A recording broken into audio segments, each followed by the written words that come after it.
Goeiedag aan almal. Ek is Andries hier by SA Jagters hoofkantoor, betrokke by die junior skiet. Ons wil julle graag elkeen vriendelik uitnooi om te kom deelneem aan ons jaarlikse jeugdag skiet wat hierdie jaar plaasvind op Saterdag 13 Junie.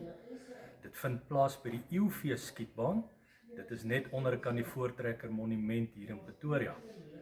Dit is 'n gesamentlike skiet wat ons saam met SANSU, die skole skiet, en SATRA, en hierdie jaar ook SAGREF, wat saam met ons gaan skiet, en natuurlik SA Jagters ook. So ons nooi alle juniors, jonk en oud, ouers wat graag ook wil kom saam skiet.